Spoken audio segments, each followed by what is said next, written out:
introduction, brief personalized introduction. I just came from Eastern Iowa, and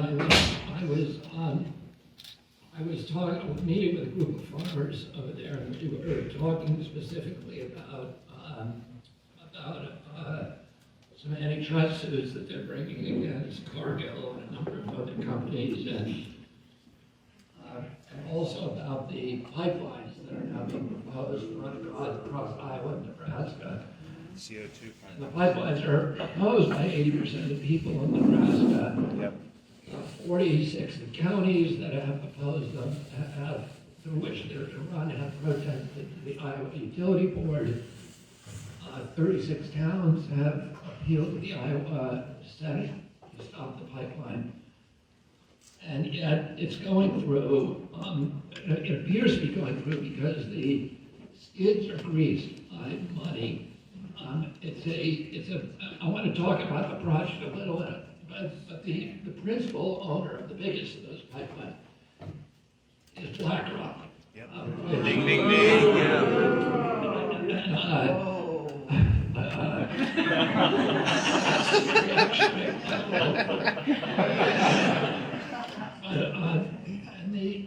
Which was the biggest company in the world, but there's three companies that are these giant companies that are now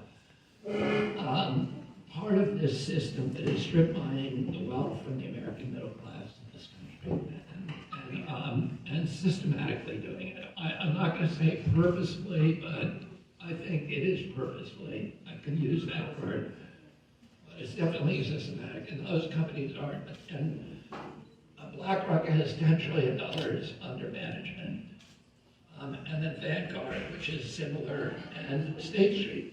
There's three companies, and they all own each other as well as owning the world. They control. They own a majority share in 80% of the S&P 500.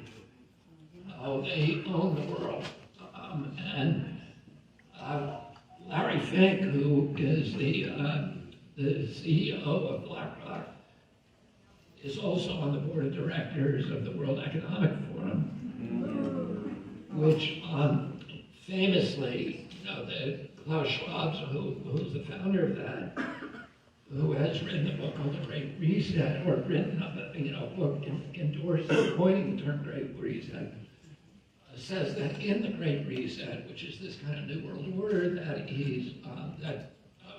the billionaire at the World Economic Forums are arranging for us, that you will have nothing and be happy. Yep. And so I want to talk a little bit about what that means on the ground here in America. And those pipelines are a good way to see how this is actually happening to us. But I was at Manchester, New Hampshire, 3 days ago, opening our headquarters there, and there were a crowd about, almost about this size, really an extraordinary crowd. This time in the summer, in the election season. But afterwards, I took pictures with everybody who wanted to join the crowd, which I will do here tonight.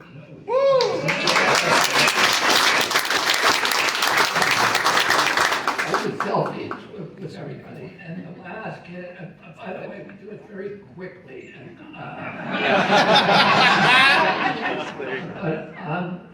it was the last kid to come up to me, the last person to come up to me was a kid who was about 22 years old. And he told me, I've never participated in the political process before, but I'm doing this because I want to have hope for my future and I want to have pride in my country. And earlier that week, I happened to see an article that showed that in 1985, 85% of Americans between 18 and 35 years old, can you guys all hear me? Yes, sir. 85% of Americans between 18 and 35 years old said they were proud of our country, and that this week, another poll of that same age group showed that only 42% of kids are proud of our country. It was heartbreaking to me because I grew up with this intense pride in the United States, and I think with very good reason, feeling that this country was blessed, and it was an exemplary nation, that it was was a special role in human history. This kid was worried about his future, and he was worried about owning a home, and he was worried about paying his education. Home ownership is now, 68% of Americans believe that their children are going to have a life that is worse than their own, which has never been. Every other generation of Americans believe their kids would be better off than them. And this kid does not believe that he can achieve the American dream. He wants that. But 2 years ago, the average cost of a house in this country was $215,000. Today it's $415,000. So it's doubled in 2 years, but the mortgage price has gone up 5 times. And so he's now going to pay 10 times what somebody would have paid 2 years ago. And in the last 2 years, we've lost, each of the last 2 years, 700,000 homes have been taken over by corporate owners. In other words, the homeowners are gone. And each of those years, we've lost more homeowners in this country than we did in 2008 during the mortgage crisis, which was the greatest loss of homeownership since the Great Depression. 2 years in a row, we beat those numbers. And the banks are now own those, or corporations, real estate corporations, which are coming in to snatch them. And virtually all those banks and those real estate concerns are owned by 3 companies: BlackRock, State Street, and Vanguard. In Iowa, I think 50% of the farmland is now, we don't know who owns it. And it's owned by LLCs, corporations. It's very unclear who actually is buying up the farmland. But a lot of it is controlled by Smithfield. 40% of the hog production in the state is a company that I fought for many, many years in North Carolina. They came into North Carolina in the 80s, and I fought them in the 80s and 90s, and I watched what happened in that state, which was that Smithfield went into business with a state senator called Wendell Murphy, and he passed 28 laws that he wrote that made it almost impossible to sue a factory farm. You look at what Frank Perdue, Bill Pilgrim, and John Tyson had done to the chicken industry, where they had devised a new way of raising chicken in cages in big warehouses, 1 million chickens in a simple facility, in little tiny cages where they literally can't turn around or stand up straight, and then dose them with subtherapeutic antibiotics and hormones so they literally lay their guts out over a short, miserable life. They put out of business 1 million chicken farmers in this country and made themselves millionaires. The 3 men, and Wendell Murphy said, I can do that with hogs, and he went to business with Smithfield. They moved a slaughterhouse to North Carolina. He invented a facility called Murphy 1100. Now the farmers are using Murphy 3,000 head in a single facility. And they dropped the price of hogs from 65 cents to 2 cents a pound. It cost the farmer 32 cents a pound to raise the hog to kill weight, so they put out of business 28,000. Every farmer in the state, except 2,200 who sold their facilities or signed contracts with Smithfield. Every facility in the state was either contracted to or owned outright. And Smithfield's economic model forced Iowa, the biggest hog producer, to do the same thing, because you can't compete for 2-cent hogs. And so now they own 40% of the hog production here, and then they sold themselves to China. China now owns all of the hog production in North Carolina, 40% in this state, and the land banks. This is a colonial model where a foreign country comes into your land, makes deals with the oligarchs, and then strip mines the wealth and the natural resources, the food, and controls it. So I'll take questions at the end, if it's okay. Yeah. So anyway, Smithfield is one of the owners and partners in this pipeline company. I'm just putting together this, which is using eminent domain to take more land East from End. Iowa farmers. So this kid, you know, I lived at a time, my youth, when I was that kid's age, there's a period of time in American history called the economists call it Great Prosperity, where America, the American middle class, became the greatest economic engine in the history of mankind. And we owned half the wealth on the face of the earth in this country. And we built democratic institutions that were revered and were role models for the rest of the world. Most of the time, including a lot of my career, a lot of the European nations, the Latin American nations, did not have an FDA or public health agencies.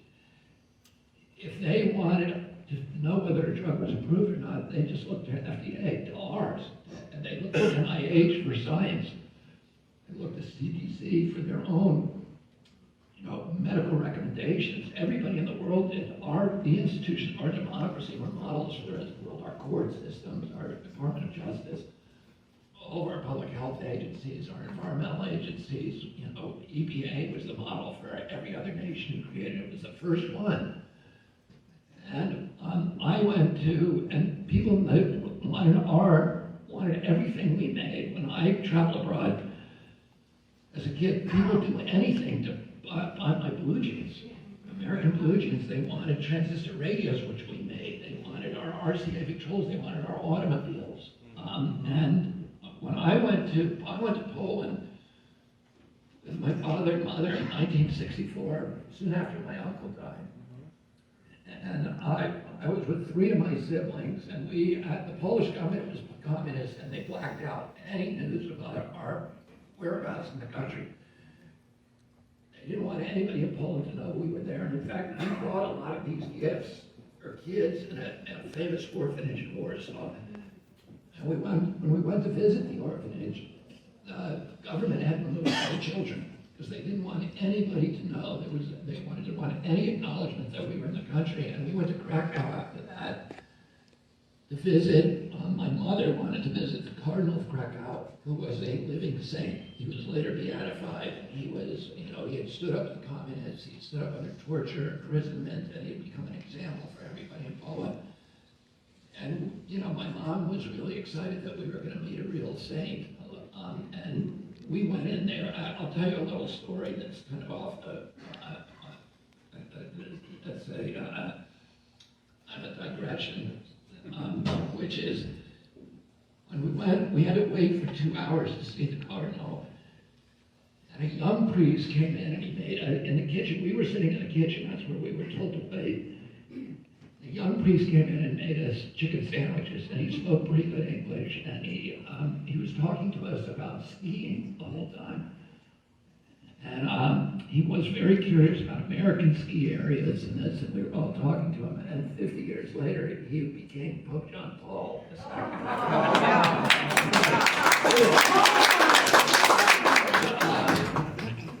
When we went in to see the Cardinal, the square was empty. When we came out, there were 1 million people in the square. And they were, because they had heard through word of mouth that we were there. And the mood was electrifying. And we climbed on top. My father got us all to climb on top of the car, and he gave a speech. And people were shaking the car, and there were tears coming down their face. They were singing "Sto lat," which means "May again and again and again, may you live forever," and singing the Polish national anthem, which was illegal at that time. And all of this emotion that I saw, this love I saw for the United States of America. And I saw the same thing in Greece and France, all over Germany. The same thing, that people just adored our country, and that was good for our safety here. It was good for our national security. It was good for our economy. And one of the reasons that they loved our country is because my uncle had taken such a strong stance against wars. Yes. My uncle was asked first of all, 3 days before my uncle came into office, I was at his inauguration. Dwight Eisenhower, the outgoing president, gave this famous speech. his farewell speech, which he warned it was probably the most important speech now in retrospect in American history, where he warned against the domination by the military-industrial complex, that it would devour and overwhelm our democracy, and it would impoverish us, and that we would become servants of the warfare state. My uncle, when he got into office 2 months in, the CIA and the military brass tricked him at the Bay of Pigs, and he realized, okay, this is what I'm up against.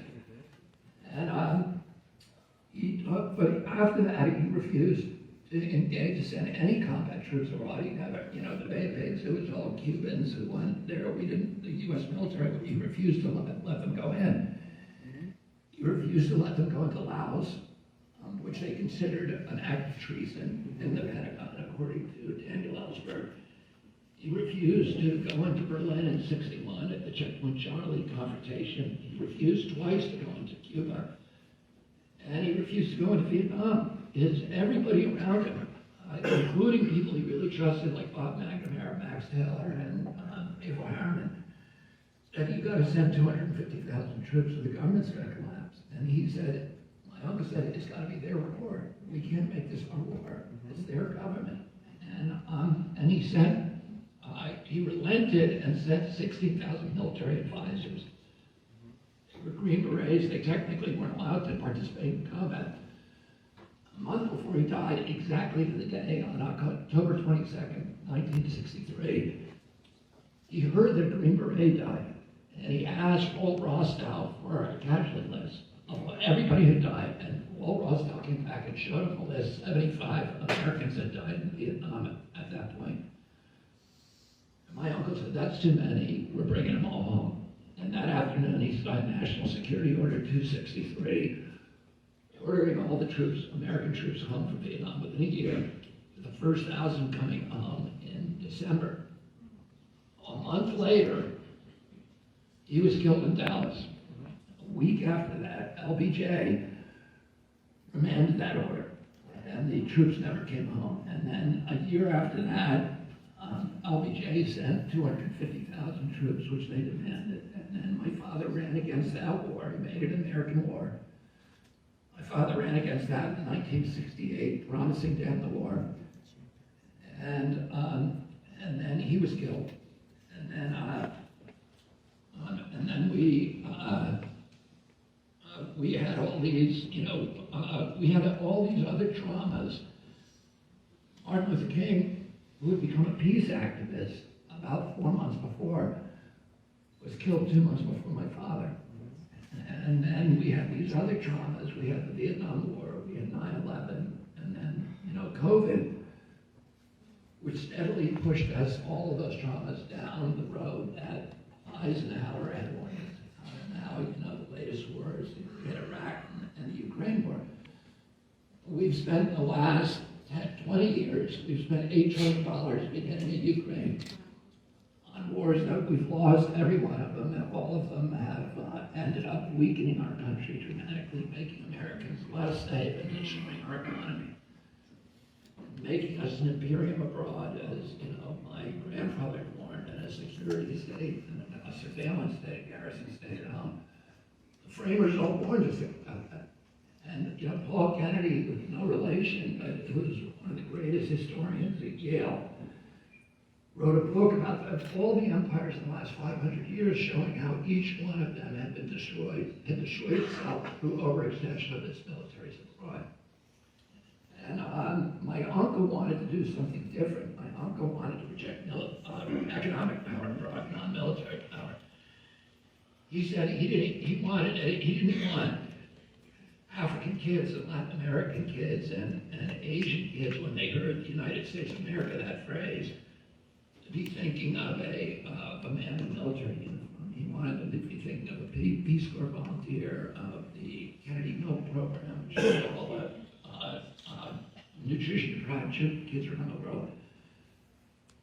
And the Alliance for Progress, and these programs which were intended to build the middle class.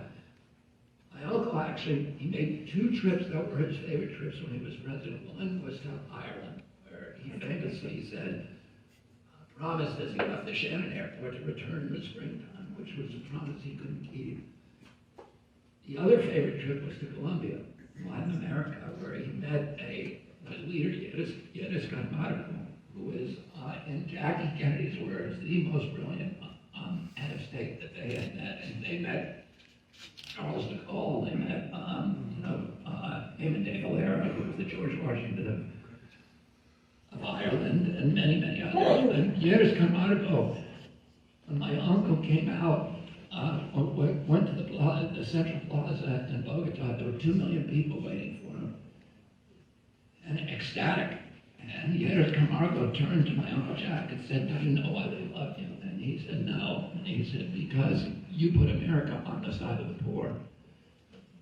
And that made America safer. And projecting economic power abroad is a much better strategy for national strength and building our economy at home. The most important things we can do for our national security. The Chinese have been doing that, and the Chinese now have been making friends. We have 800 bases abroad. The Chinese have one. But they are going into countries and building. We've spent $8 trillion bombing ports, roads, schools, universities over the past 20 years, beginning with Iraq. Here's what we got from Iraq. We killed more Iraqis than Saddam Hussein. We killed between 670,000 and 1 million. We pushed Iraq into a proxy posture with Iran, which is the foreign policy outcome that is the worst that we've been trying to avoid.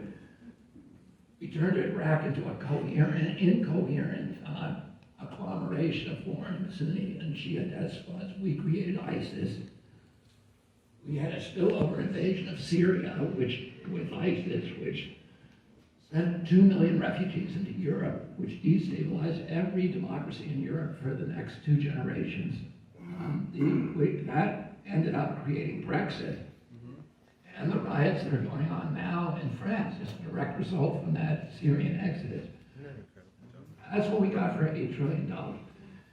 The Chinese, during that same period, spent $8 trillion building ports and bridges and schools and universities and hospitals. And China is now the biggest creditor in virtually every nation in Latin America. Wow. They're doing business everywhere. And Africa. All these relationships we thought we had won by putting military bases in the country, they immediately jumped to China. And 40 of those nations are now switching to Chinese currency, the BRICS, which is the biggest threat our nation faces. Because if we lose our status of reserve currency, that will make the Great Depression look like a cakewalk. And we're on the verge of doing that, and war is doing that to our country. Oh, there's addiction of wars, and I look at what happened, the way people are living in this country. I'm running against 2 candidates, President Trump and President Biden, who've both been president for 4 years, and they're running on their record of restoring the American economy, of bringing prosperity to our country. But I actually am traveling, not just on campaign, but because of my legal work. I'm representing 1,000 people in Columbia County, Ohio, Eastern Ohio, Western Pennsylvania, West Virginia, whose lives are upended by the Norfolk Southern spill. I represent people who are poisoned by pollution in West Virginia from DuPont, and PFOAs all over the country, and like glyphosate, etc. I'm talking to people, and I'm seeing a level of desperation and poverty that I never associated with the United States of America, where people are making these terrible, terrible choices. We have 57% of Americans cannot now put their hands on $1,000 if they have an emergency in their family. The 35% are not making enough money to pay for basic human needs, water, food, shelter, and transportation. The cost of the average income in this country is $5,000 less than the cost of basic human needs. How are people making up that $5,000? They're putting it on a credit card. And this week, we surpassed, for the first time in history, $1 trillion. We've added $300 billion of credit card debt in the last 4 years. And it's a $1 trillion. And that the credit card debt of individual Americans, those companies are paying 22, or are charging 22% interest. If the mafia did that to you, it would be, it would be illegal, it would be criminal law striking. And if the banks and these credit card companies, and guess who owns them all? BlackRock, State Street, and Vanguard. Oh, and the military contractors, we're now spending $113 billion in Ukraine. President Biden just asked for 40 billion more, and we're losing, which was obvious from the outcome. It was a war that we never, ever, that was totally unnecessary. The Russians tried twice to settle it, and at one point, we now know, we've recently been told, because we've been lied to about this war from the beginning, but we recently learned that Zelensky signed a deal, a peace deal, agreement, a very good deal with the Russians in March of 2022, and Biden, the next month, sent Boris Johnson over there to torpedo that deal, because they wanted a war with Russia. And that month, Lloyd Austin, the defense secretary, was asked, why are we in Ukraine? And because Americans, including my son who fought over there, thought it was for the freedom of the Ukrainian people. But Lloyd Austin actually told the truth. He said, we're there to exhaust the Russian army and degrade its capacity to fight anywhere in the world. And Biden, the same month, said essentially the same thing. He said that we're there to do regime change with Vladimir Putin. That's not very good for the Ukrainian people, who 350,000 of them have died in that abattoir, including many of the people who served with my son. And when you see and Mitch McConnell said something very candid recently. He was asked about these huge expenditures because, by the way, the entire budget for CDC is $12 billion. The entire budget for EPA is $12 billion. We're sending $150 billion over there. Yep. We're borrowing $6 billion a day from the Chinese, the Japanese, to finance that. This is not making us stronger as a nation. We pushed Russia into an embrace, a love embrace with China, which is the worst, foreign policy outcome. We've launched BRICS with this war, and Russia, we're pushing Putin with his back to the wall. A nuclear power that's got 1,000 more nukes than we do, and better ones. Their weapons are better than ours. They are, their ABM weapons reportedly can shoot down American missiles targeting Russia. And ours don't work that well. So, it's a crazy risk, and it's strategically insane. But, we're all hooked into it because we swallowed this propaganda trope, which they give us on every war. They did the same people did the same thing on Iraq. And lied us into that war, and now, we've all been lied into this one. And you see on CNN, here's what Mitch McConnell said. Mitch McConnell, when he was asked, can we really afford to give all this money to Ukraine? He said, well, it's not really going to Ukraine. It's going to U.S. military contractors, virtually all of it. It's a money, he acknowledged it's a money laundering scheme to the contractors. Well, guess who owns Raytheon, General Dynamics, Boeing, and Lockheed? Every one of the contractors who owns them, Vanguard, BlackRock, and State Street. And this is how they are systematically strip mining the wealth from our country right now. And the pipelines, I just say this, they're using eminent domain in a new way. And they're fast tracking it because the other owner is Bruce Ratznetter, who is the partner of Smithfield. And they have these pipelines, okay? These pipelines are President Trump, a law that was passed by him, and President Biden, who expanded the Inflation Reduction Act. And that act contains a provision in it that subsidizes basically 100% subsidies to carbon capture and storage technologies. Well, people like me, you know, a lot of people don't believe in climate change, and many more don't after they saw the way that we were lied to on COVID. They don't believe federal science anymore, and I don't argue with them. But people like me who believe climate is existential also said, understand that carbon capture does not work. What it actually does is a subsidy to the carbon industry. Yep. It has zero impact on reducing carbon. And you look at these pipelines, and what they're supposed to do is take this very pure form of carbon that is made at ethanol, that's a byproduct of ethanol plants. They're shipping it 3,300 miles.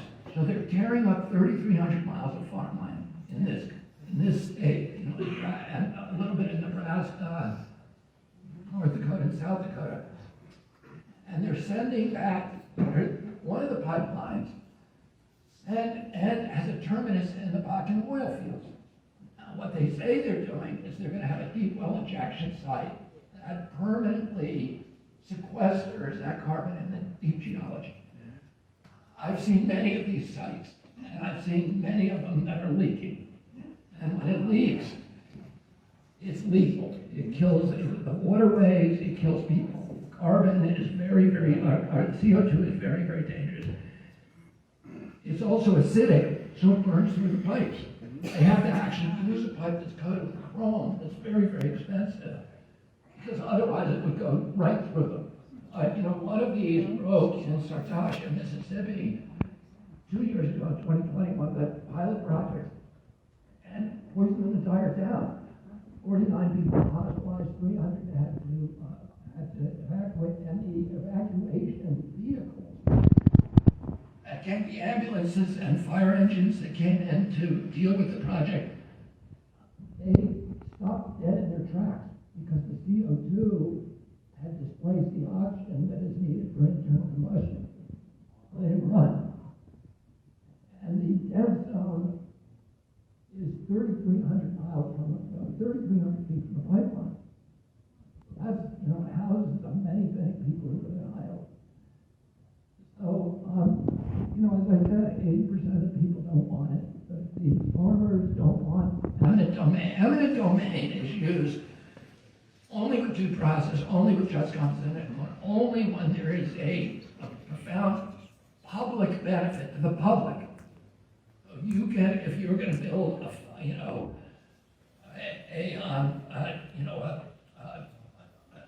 museum or a park, you can use eminent domain because it's a public benefit.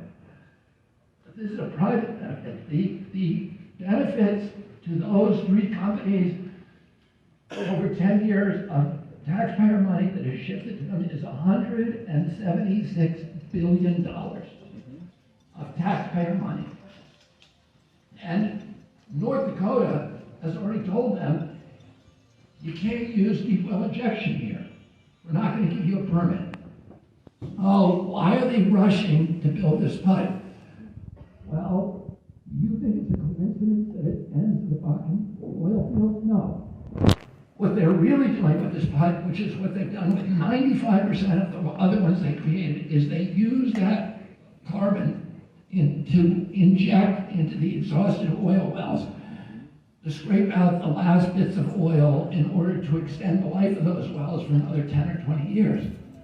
So they're actually increasing carbon. And by the way, all the Republican legislators who have been given money paid off by Rastatter, who's given $1.6 million, including $163,000 to the governor since the last legislative session, and all the other people who are making the decisions, all of those people, I'm only parting out their party because I'm nonpartisan and I don't do that. I'm pointing out their party now because every one of those people is a climate denier. So they're saying there's no global warming. And yet they're paying $173 billion to stop global warming. Oh, the real, we need to see through these schemes. And this is a scheme for just raking the public in the most rapacious way imaginable. $176 billion in subsidies. There's two trails of subsidies, and no good. There's no public good from this. Plus, eating up this farmland and just overwhelming democracy. So pollution is always about the subversion, about theft, and about the subversion of democracy. And that is, the kind of the story I wanted to share with you tonight. Make some of those connections for you, and I'm happy to be here with you, and I want to answer some questions.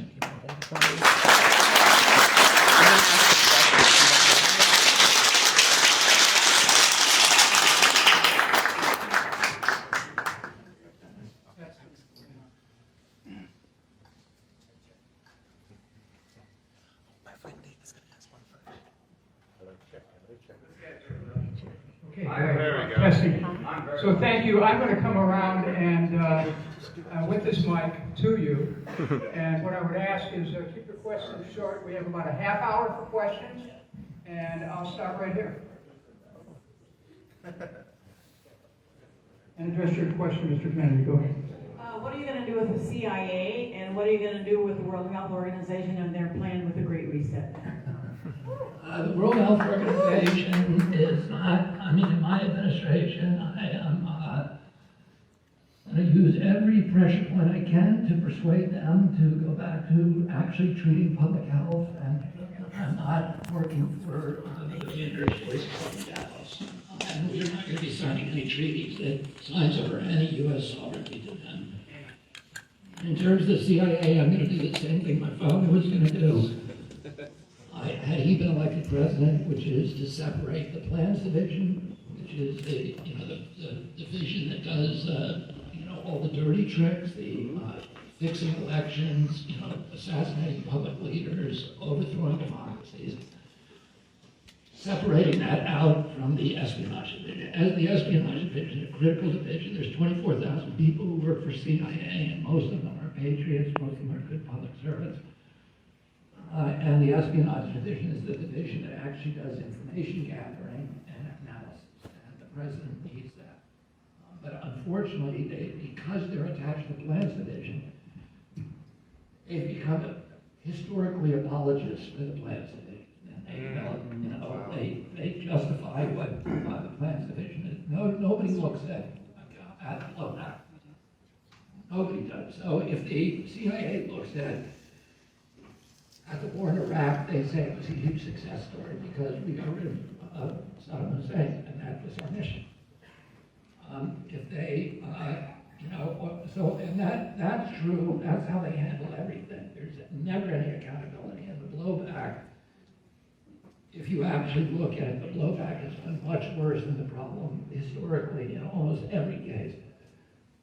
And the problems they've been trying to solve. And the CIA has been involved in 87 coup d'etats between 1947 and 1997. That's a third of the countries in the world, almost all of them democracies. It's the opposite of what we want to be doing as a country.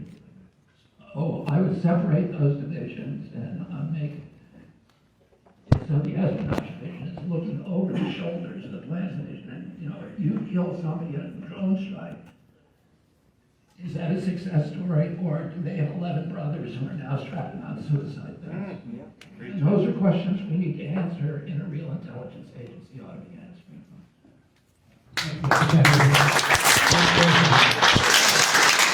A quick comment on one of your tweets, and I have a brief question. The comment is you tweeted a couple of weeks back that the Biden administration denied Secret Service protection in your campaign, which I thought was just absolutely terrible, given your personal sacrifice. And I want to say you're a brave, very brave man to run for president of the United States.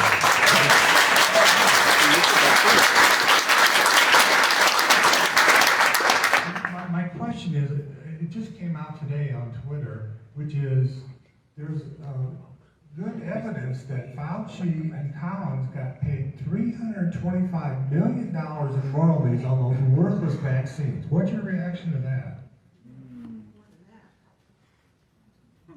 Those two did not collect any royalties on the vaccines. The agency did. The agency owned half, and they've made a lot more than 340 million. They will make billions and billions. There are 6 individuals who work for that agency, who work for Fauci, who were his deputies, who got marching rights for the patents. So they will make money. That money is now limited under the Dole-By Act to $150,000 a year per person forever. Oh, and it's crazy to have that. I mean, these are people who are being paid by taxpayer money, and they're being paid to regulate the product. And yet, if the product actually gets approved, in other words, if no problems are found with it, their job is to find problems. If no problems are found with it, then they get extremely wealthy. So they get paid for their boat, their car, their mortgage, their kids' education with that $150,000 a year. So we're paying them to find problems with that product. And yet they are extremely incentivized to find no problems with it. And to make sure as many people take it as possible. And so, one of the things that Collins did that was just remanded this week, because of Judge Doty's decision in my case, when Judge Doty, 155-page decision, forbidding the White House from trying to propagandize the American people through social media, trying to censor speech, etc. Because of that decision, $150 million project that was approved by Francis Collins on how to propagandize the American public to take vaccines. So that is going out to social science and psychologists in academia who will try to develop psychological warfare techniques to try to frighten Americans or persuade them to find out what kind of propaganda tactics work to get them to take these products. And now, the courts have said, we don't even mind talking to the social media. So that was killed this week, which was interesting to me. That's a study. Thank you very much, Mr. Kennedy. Next question. Thank you, Mr. Kennedy. I appreciate, as a Gulf War veteran, I appreciate your historical perspective, your courage, and for speaking truth to power. Big Pharma actively encourages the proliferation of use of toxic synthetic psychoactive substances that in most cases do more harm than good on the name of profit. Meanwhile, numerous toxic and non-addictive plant medicines such as psilocybin that have long been proven to heal trauma and virtually eliminate depression and anxiety are still classified as Schedule I drugs. What actions will you as president take to legalize the distribution, possession, and therapeutic use of psychedelic medicines? I will do everything I can, everything in my power to legalize at least therapeutic use of medicines. In therapeutic settings, I think they absolutely should be used. And I a lot of people know that I'm sober for, I went to 12-17 for 40 years. I've been to 10,000 at least. So I'm not somebody who believes that, drugs are the answer to psychological problems or depression, or generally speaking. But I've seen incredible miracles, including in my own family, from people taking these, people taking those kind of drugs like psilocybin, DMT, ayahuasca, etc., and having these extraordinary transformations that have brought them, I would say, happiness, made them better citizens, helped them overcome depression, helped them overcome OCD, psychiatric diagnoses that, are essentially incurable. And I've seen things that I would consider almost miraculous. So the fact that those are being withheld from the public, I don't think I think that's a very, very bad thing. And I will do everything I can to make sure people have access to it who want to. No, I mean, we're giving people SSRI. We got 120,000 SSRI prescriptions a year, 120,000 benzo prescriptions, and 118,000 prescriptions for Adderall, Ritalin, and Concerta. Because pharma can make money on those, because they can patent them. They can't patent psilocybin or DMT or those drugs. And psychiatrists and psychologists ought to be able to treat their patients with them, and the patient makes a decision they want to try it. Why does the government have to withhold that? It makes no sense to me. Thank you, Mr. Kennedy.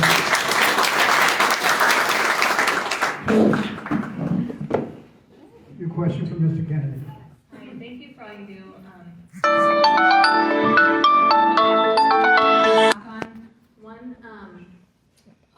Transgender for children, anything on that with the drugs and the surgeries at young ages? And then could you do any funding or anything for more like pro-life places that want to help women in crisis that people just don't seem to know about that are out there? I like that idea a lot about. Are you pro or against that? The questions are going to be directed towards The me. point of this is, right? Well, the questions are to be directed towards me. Hang on, man. Sir, direct the questions here. Everybody else does, you should too. Okay. I'm curious. I'm going to answer this question. So take your turn. I'm an advocate for medical freedom. I don't think the government should be telling people whether they should take a medication or whether they can or whether they have to carry a child to term. I think every abortion is a tragedy, but it's a woman's choice, and it's not a choice that should be made by the government. But I love the idea of funding centers that would allow people who want to bring their child to term to help them and to encourage them to do that, and to give them support. I think that would be an important thing to do. On the transgender issue, I've said a couple things. One is that I do not believe that people who are born a male should be able to compete in consequential women's sports.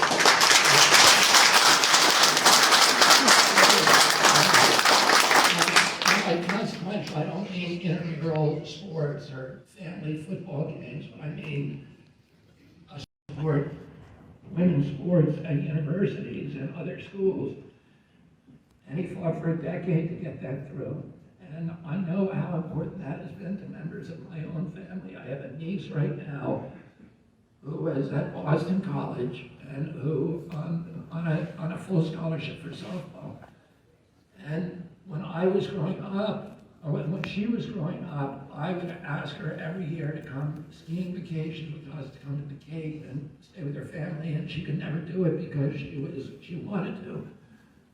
But she was intent on getting that scholarship, and so she worked hard all summer to get, to practice her craft. And it would be a crime to me to have a boy walk across from a neighboring baseball field and take her place on that team. Well, I don't think that's right, and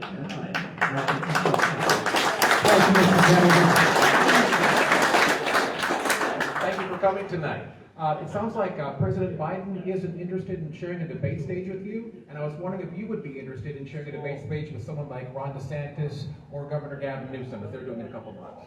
I'm not going to debate anybody if Biden's not on the stage, because I think that reduces the pressure for him to debate. And I want to debate President Biden. I think President Trump. We're living at a time right now when a lot of Americans have lost faith in the democratic process. And it's really important, I think, that we model good democracies with our leaders actually debating each other, doing retail politics.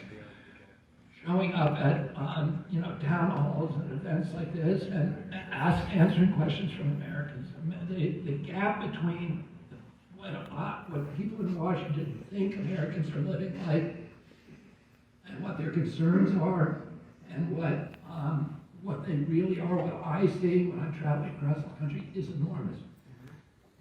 And they need to come into these communities, and particularly Iowa. They're now, the Democratic Party is getting rid of Iowa and New Hampshire as primary states. Why is that? These are the only states where you have to do retail politics. Ding, ding, ding. There's no other state where you have to do meetings like this. Everybody else is content with campaigns flying over and aerial bombarding the state, with $100 million of campaign ads. Oh, and then occasionally dropping in for a very highly staged rally with screened guests. And it's kind of a kabuki theater for politics. It's not a real democracy. And here, I gotta go to the fair.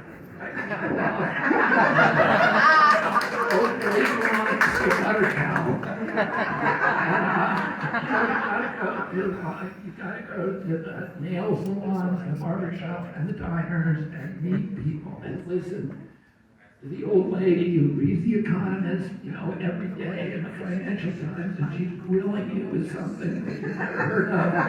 And it's really super important, and then gets to ask you a second question and then a follow-up, and that CNN will never do, the New York Times will never do.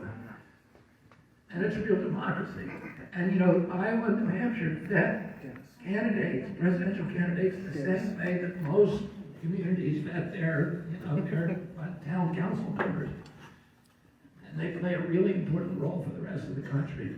And that being eliminated is not a good idea for our democracy.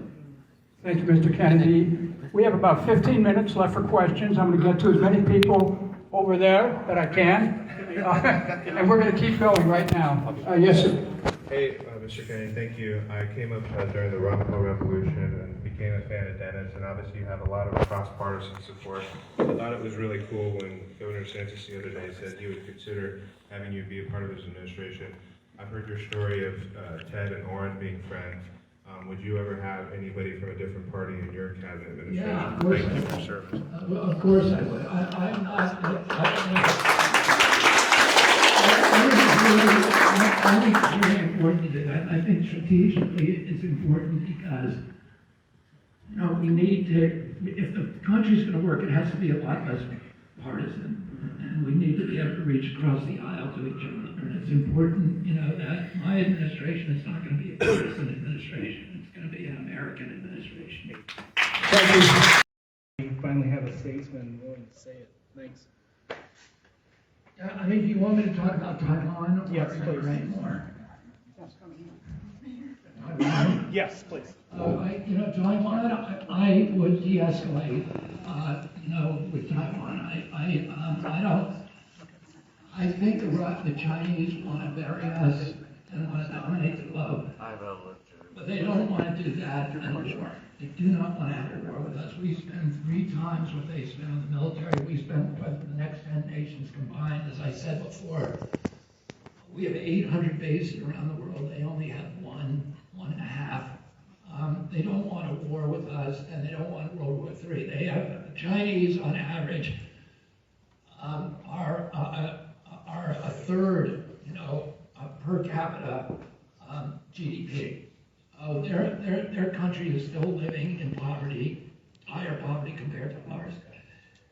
And they're trying to lift those people out of poverty, and they're doing it by trying to grab the natural resources from all these countries, and it is a competition.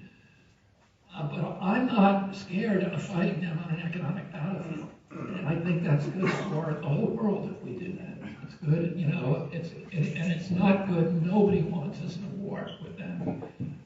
The economic competition is good for everybody. Military competition is disastrous for all of us. So that's what I would do. Thank you. Thank you, Mr. Kennedy. Next question. Question. Mr. Kennedy, I appreciate the time to get to ask you this. But you opened your speech talking about BlackRock and how they control everything. pretty much. They own everything. How do you fight that? As a government, how do you, like, how do we fight that? What do we do? Are you a part of it? Like, what do we do? Well, there's a question. There's a lot of answers to that question, but with a number of those industries, I would get the Justice Department to look at the Sherman Antitrust Act and see, for example, in this state, you have 4 packing houses. Yep. And that, why do you have 4 packing houses, which are all in collusion with each other to fix the price? So why do they always win all the time? Let me answer your question. To fix the price of beef and hurt not only the retailers, but hurt the farmers. I'm a farm kid. I'm from farming. Let me finish answering your question. The reason that happened is because we have very, very good stockyard laws in this country that prevent that, but they have not been enforced since the Reagan administration. Prior to that, they were working, now they aren't. When I get in there, I'm going to make them work again. I'm going to direct the USDA to enforce them. I'm going to stop the collusion between the packing houses, and I may have to go industry by industry to do that. But my purpose is to do what Teddy Roosevelt did, is to break up the controls of this giant cartel chokehold that they have on American economy and American democracy, and re-democratize our economy.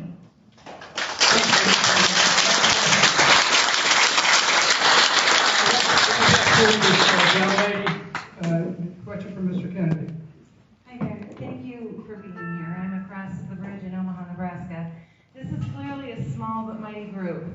What can we be doing to help you more to perhaps get security from the Biden administration? And what else can we be doing on the ground in Omaha, Nebraska, and Council Bluffs in Iowa to energize your campaign here? Dennis, will you please answer that question? Thank you, Mr. Kennedy. First of all, I want to thank the lady for asking the question. Each person here, if you haven't already signed up, you can go to Kennedy24.com and sign up to, first of all, there'll be signs available right after this meeting. Grab a sign and put it in front of your house. That's number one. Number two, go to Kennedy24.com and sign up so you can help go door to door in your neighborhood. Because let me tell you, there's nothing more important than a door-to-door contact, neighbor to neighbor. That changes elections even more than radio, TV, and all these other internet ads. So, and if you're able to make a contribution, you do that at Kennedy24.com as well. And this is a terrific turnout.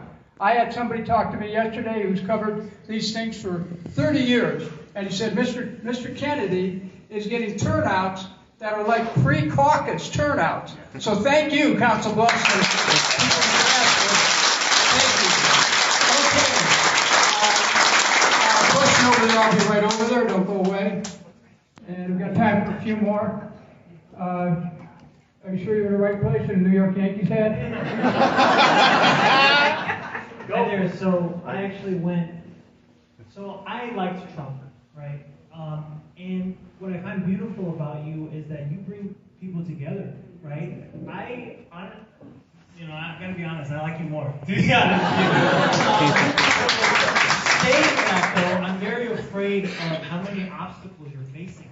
Both from your party and just from the intelligence agencies. So, when you say you're going to do everything you can to, dismantle those obstacles, is there something like specific? And the reason I ask for sometimes details is there's just so many politicians that say these vague things. And can you say something more specific? How can you take on, for example, the intelligence agencies?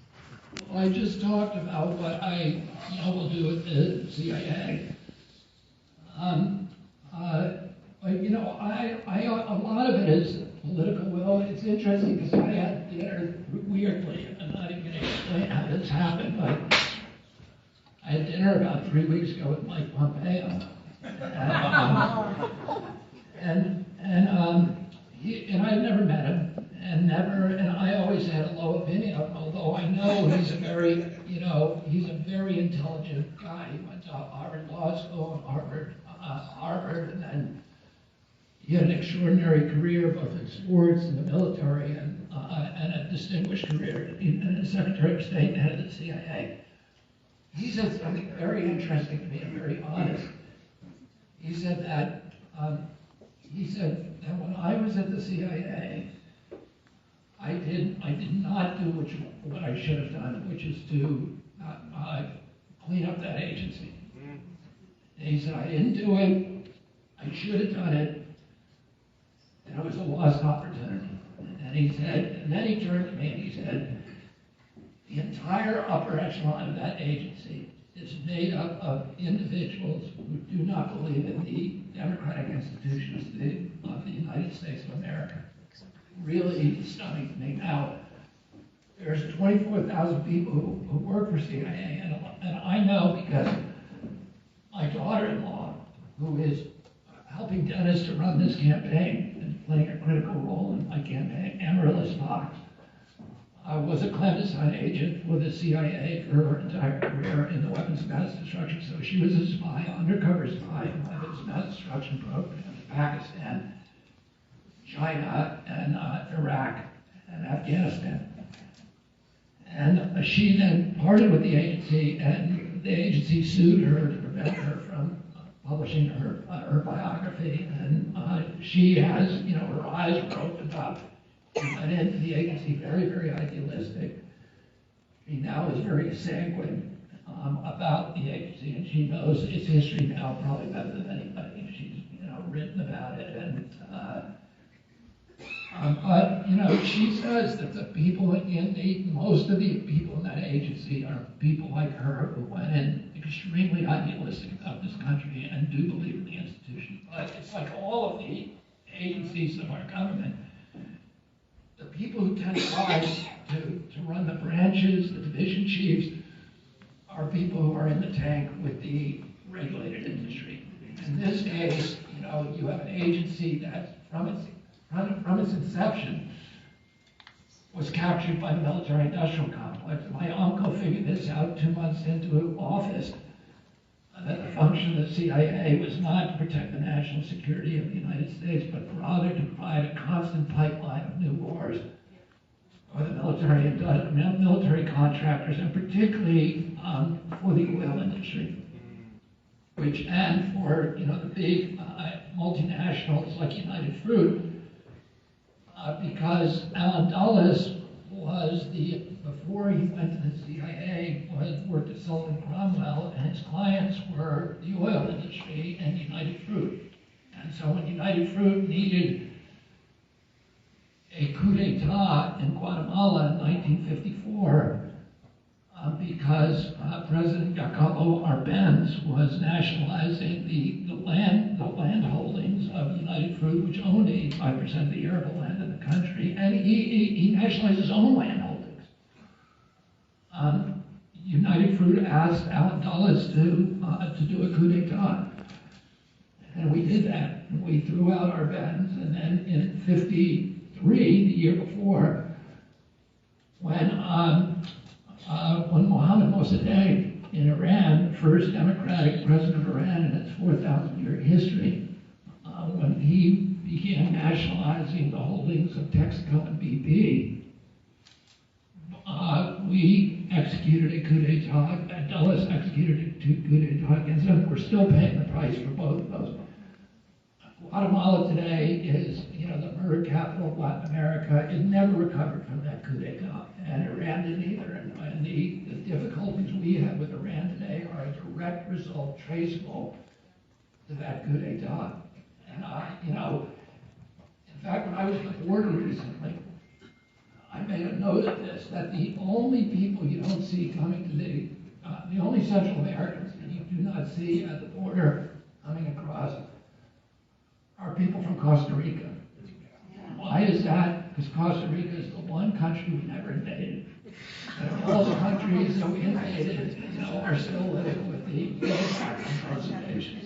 Thank you, Mr. Kennedy. We have time, unfortunately, for only one more question. I see about 10 hands raised, but I apologize for not being able to get to everyone. This last question is going to be from Joseph Barnett, and as soon as he's done, Mr. Kennedy is going to take a group picture, and then after that, we'd love to have as many of you as would like to take selfies with Mr. Kennedy. You'll be directed by some of our staff.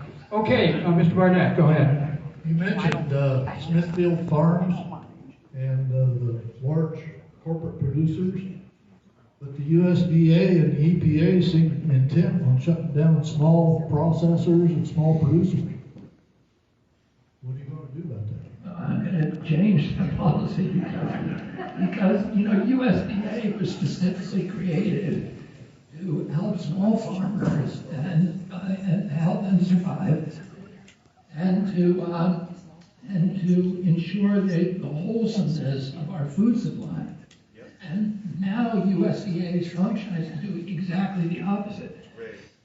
USDA is working not for the small farmer, which they ought to be working for, but they're working for Cargill and ADM and Tyson and Pilgrim and